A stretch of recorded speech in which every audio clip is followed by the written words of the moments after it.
Mount Rogers is the highest point in Virginia, 5,729 feet, a broad, forested summit in the Mount Rogers National Recreation Area in Grayson and Smythe counties. Spruce and fir at the top, rhododendron tunnels on the approach, wild ponies on the open balds below. It's a beautiful mountain, a friendly mountain as mountains go. The trail is well maintained, the terrain is forgiving. The summit is achievable by hikers of modest experience on a good day. Thousands of people summit Mount Rogers every year. Most of them sign the register. The register is a small metal box bolted to a post near the summit cairn. Inside, a notebook. People write their names, the date, sometimes a note, the weather, who they came with, how they feel standing on the highest point in Virginia. It's a record, a human record, evidence that you were there. What I'm about to tell you is a story about a father named Paul Garrett and his 16-year-old son, Owen. They summit Mount Rogers on a clear November day, a perfect day, the kind of day that reminds you why you do this. Paul signs the register. They begin the descent. 3 hours later, they arrive at the summit again. Same cairn, same views, same register box. Paul opens it. His entry from 3 hours ago is the last one, but the entry before his is dated 1987, and the handwriting in every entry between 1987 and today is the same. One person, every time, for 37 years, signing the same name. Pull up a chair. The fire's going. Paul had been planning this trip since Owen was 12. That was the year Owen had started showing real interest in hiking. Not the reluctant participation of a kid dragged along on family nature walks, but genuine interest, the kind that showed up as questions about gear and route planning and elevation profiles. Paul had recognized it immediately because it was the same interest he'd had at the same age, the same pull toward the mountains that had shaped a significant portion of his adult life, and he'd felt something he could only describe as relief. The particular relief of a parent who discovers that a thing they love is going to be shared. He'd filed Mount Rogers away as a when-you're-ready summit. Not technical, not dangerous, but significant. The highest point in the state, a real mountain, a trip that warranted being ready for it rather than just doing it. Owen was ready at 16. They drove down from Roanoke on a Friday evening and camped at the Grayson Highlands State Park campground and woke before dawn on Saturday to clear skies and 28 degrees and the particular silence of a November morning in the high country that Paul had loved since the first time he'd experienced it at roughly Owen's age. They were on the trail by 7. The approach was everything Paul had promised Owen it would be. The rhododendron trail wound through tunnels of rhododendron that in summer were dense green walls and in November were open enough to see through.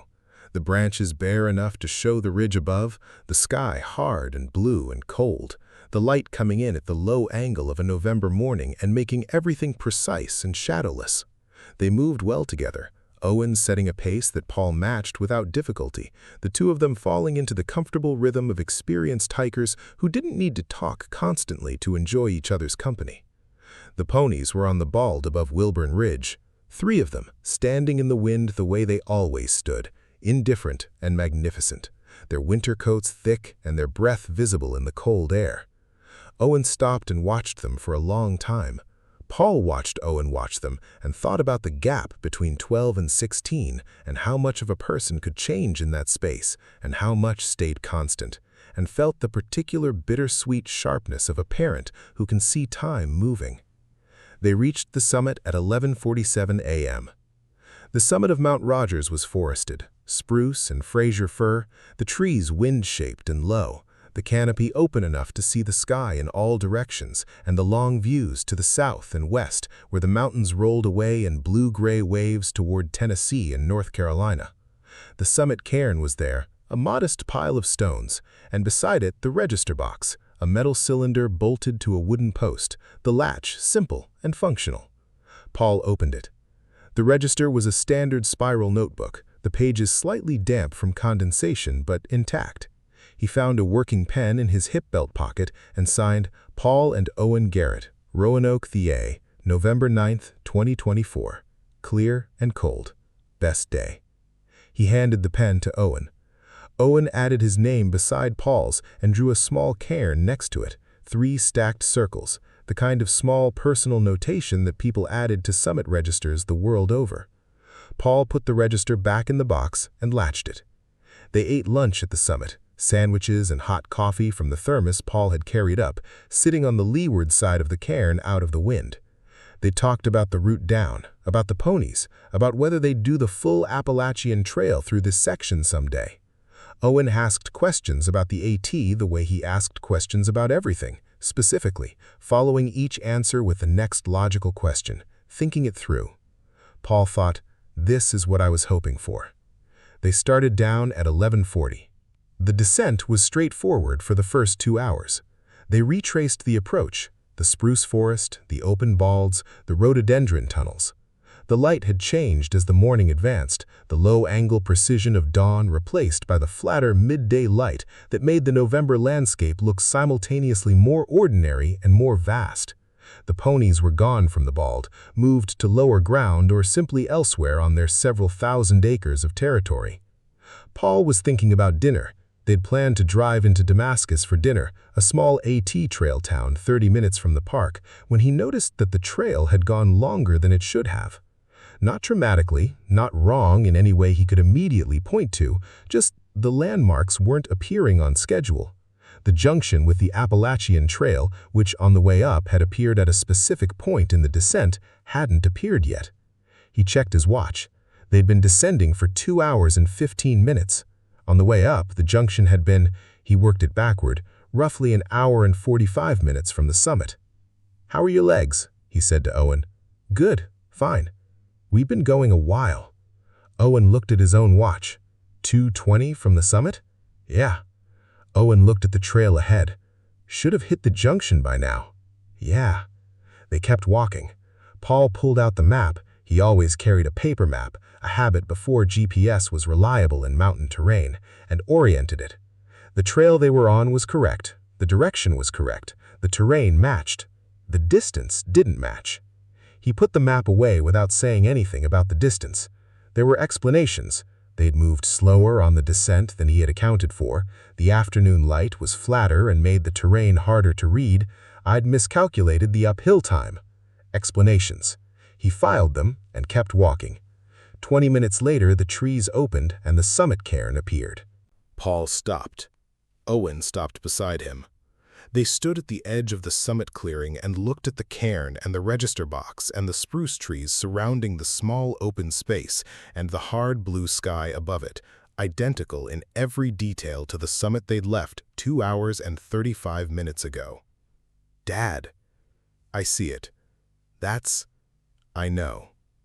Paul stood very still and did what he always did when a situation stopped making sense. He worked it. He went through the possibilities in order. They had somehow looped back. The trail had circled, an error in the route he'd planned, a junction missed that had sent them back toward the summit rather than down. It happened. It was embarrassing and it added miles, but it happened. He pulled out the map again. He studied it carefully. The trail they'd been on had no loop. There was no junction that would have returned them to the summit without a significant climb, a climb he would have felt in his legs and his lungs, a climb that Owen would have noticed. They had been descending for 2 hours and 35 minutes. They were at the summit. "GPS," Owen said. Paul pulled out his phone. The GPS took a moment to locate. The tree cover on the summit was thick enough to slow the signal, and then the dot appeared on the topo. Summit of Mount Rogers. Exactly where they were standing. Paul looked at the cairn. He looked at the register box. He crossed the clearing and opened it. The register was the same notebook. He knew it was the same notebook because the pages had the same slight dampness, the same slight curl at the corners, the same pencil mark on the cover where someone had written M.T. Rogers and the letters had smeared. The same notebook he'd opened 3 hours ago. His entry was the last one. Paul and Owen Garrett, Roanoke, VA, November 9, 2024. Clear and cold. Best day. Owen's name beside his, the small drawn cairn. He looked at the entry above his. The entry above his was dated June 14, 1987. He looked at it for a moment. Then he flipped back through the register. The pages before his entry were full, dozens of entries, names and dates and brief notes, the accumulated record of everyone who'd stood on this summit and opened this box. He flipped back slowly, reading dates. 2024, 2023, 2022, 2019, 2017, 2015. He was looking at the handwriting. He'd noticed it on the second entry he read, and then he'd kept looking because once you noticed it, you couldn't stop noticing it. Every entry, every single entry going back through the pages was in the same handwriting. Different names, different dates, different notes, all of it in the same hand. The same letter forms, the same pressure on the page, the same particular way the letters connected, the same slightly elongated ascenders on the D's and the H's, the same way the period at the end of each entry was pressed a little harder than the surrounding text, a small emphatic dot. Every entry. He kept flipping. 2010, 2005, 2001, 1997, 1993, 1989. Same handwriting. He found the June 14, 1987 entry, the one directly above his, a name he didn't recognize, and a note. First time, not the last. Same handwriting. Same emphatic period. He kept going. 1986, 1984, 1981, 1978. Same handwriting all the way back. He reached the first page of the notebook. The first entry was dated August 3, 1973.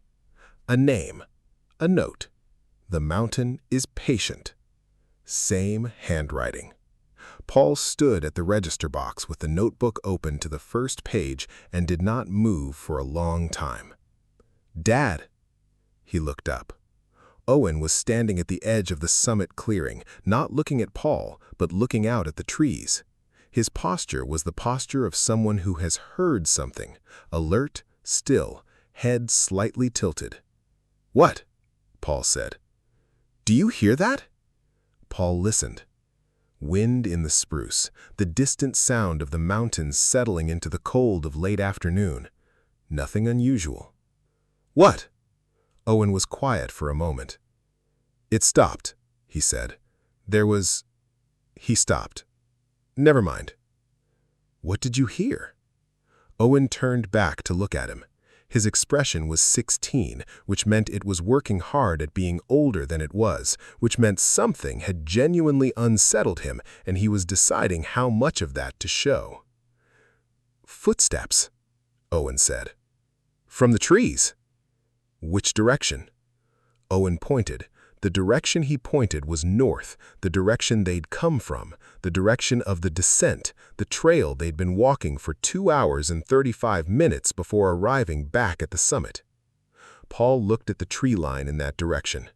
Spruce forest, dense and dark in the afternoon light, the kind of forest that could hold a person 15 feet in and show nothing.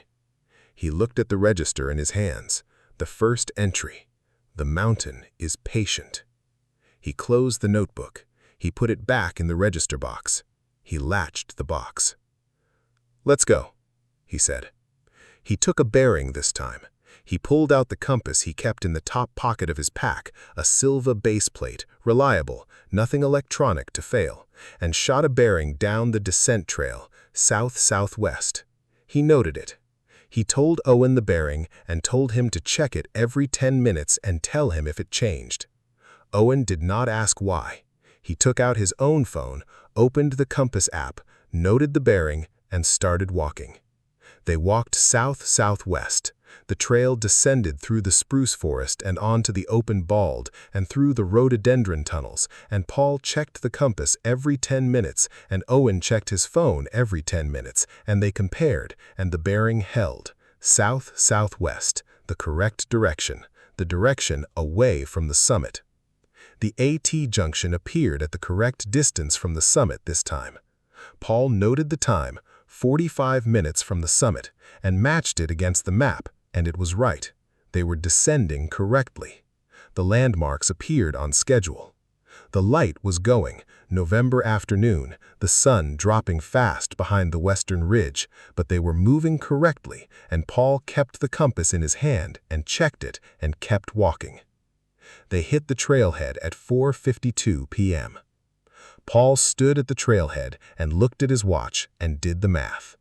7 a.m. start, 10:47 summit, 11:40 descent, 4:52 trailhead. The descent had taken 5 hours and 12 minutes. The ascent had taken 3 hours and 47 minutes. He looked at the map. The descent trail was the same as the ascent trail. The distance was the same. The elevation change was the same.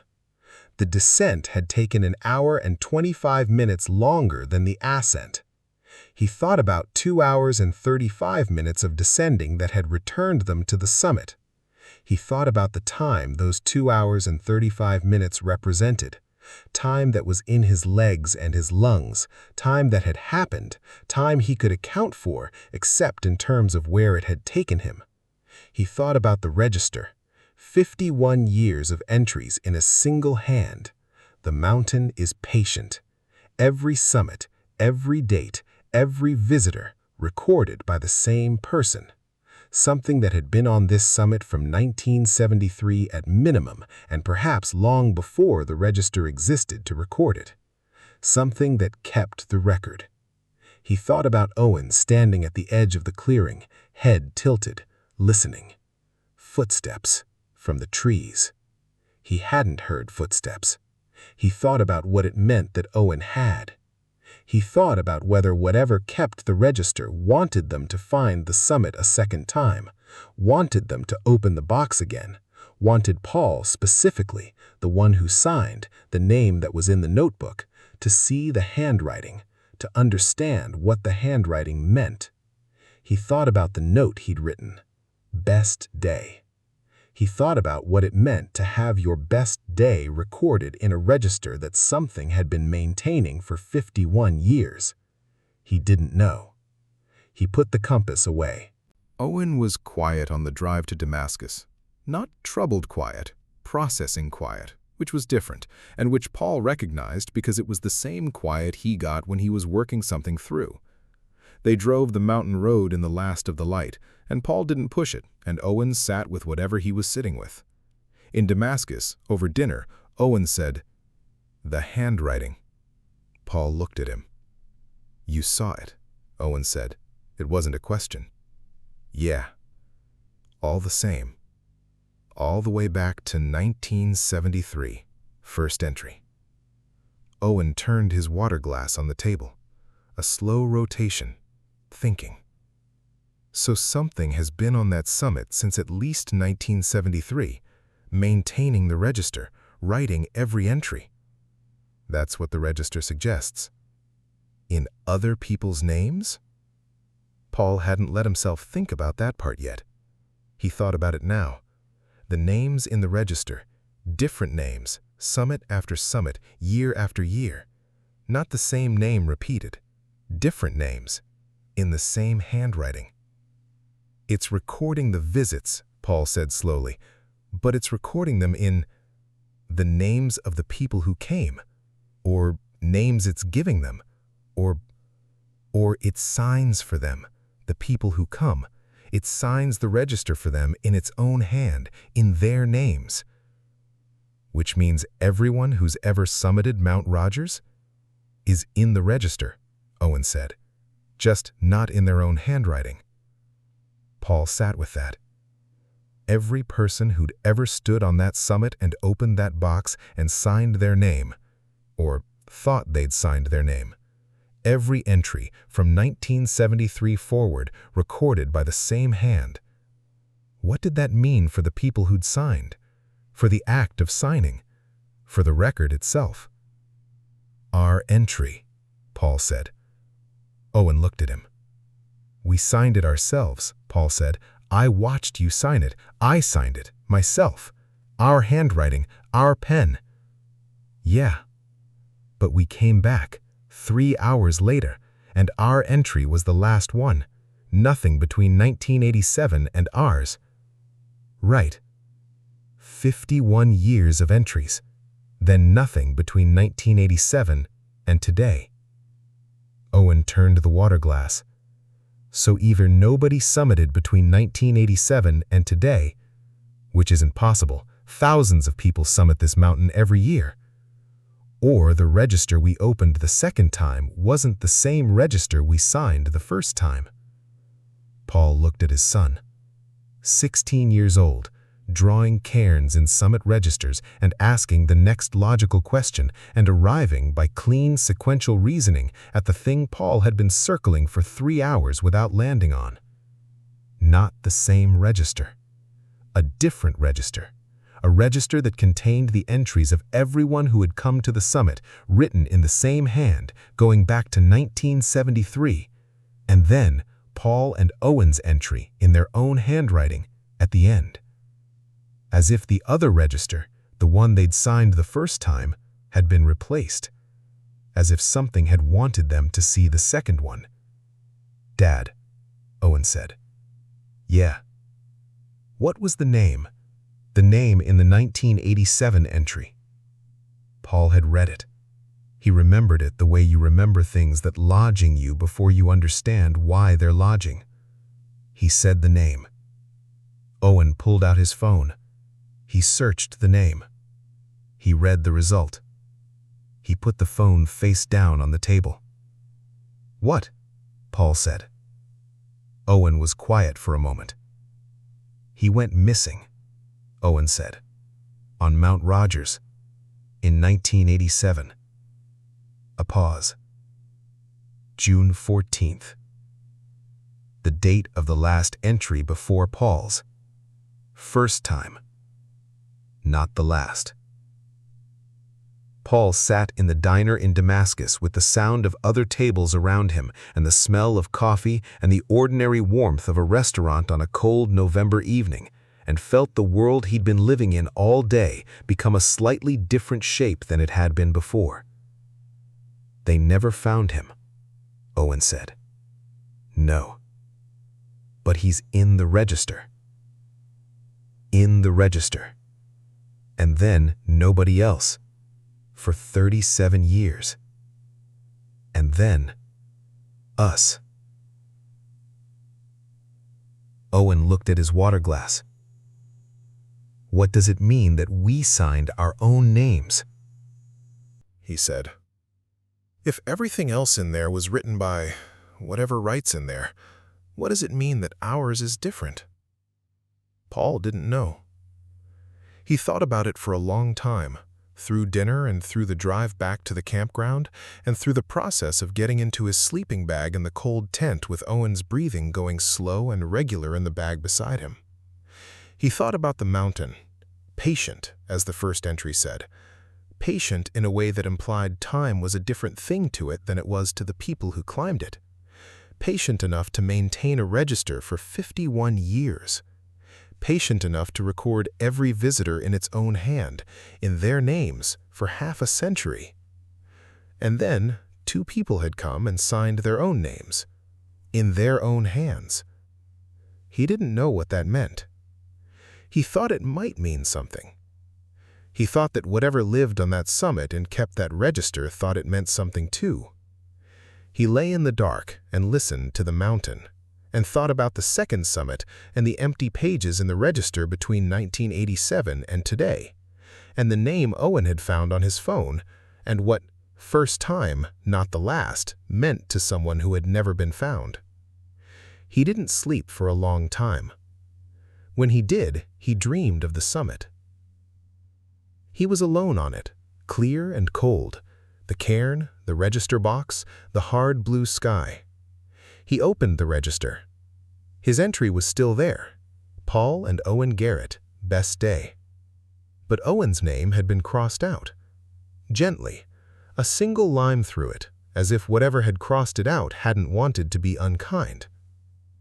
Only Paul's name remained. He woke at 3 a.m. and lay in the dark, listening to Owen breathe, and did not go back to sleep. In the morning, he didn't mention the dream. They drove home to Roanoke. Paul has not taken Owen back to Mount Rogers. He thinks about the register sometimes. He thinks about whose handwriting his entry is in now. He hasn't gone back to check. Mount Rogers gets thousands of visitors a year. The register at the summit turns over regularly. Notebooks fill up, get replaced. The old ones archived somewhere in the USFS system. New notebook, fresh pages. The accumulated record of everyone who stood on the highest point in Virginia and felt the need to write their name down. Paul requested a copy of the register pages from the period of their visit through the USFS. He received a scanned PDF 3 weeks later. He opened it. His entry was there. His handwriting, his pen. Owen's name was not there. The space beside Paul's entry where Owen had signed, where Paul had watched him sign, where the small drawn cairn had been. Blank. As if Owen had never opened the register. As if only Paul had signed. Paul has not told Owen. He's looked at the scan 100 times trying to find an explanation, a scanning error, a page issue, something. He hasn't found one. And sometimes, on clear November days when the light is right and the air has that particular cold quality of high country in autumn, he finds himself thinking about the entry above his. First time, not the last. He hasn't gone back. He's not sure he's strong enough to see what the register says now. The fire's still going. Come back soon. If this one stayed with you, if you're going to think differently the next time you open a Summit register, subscribe to Whispers by the Woodline and hit the bell so you don't miss the final story.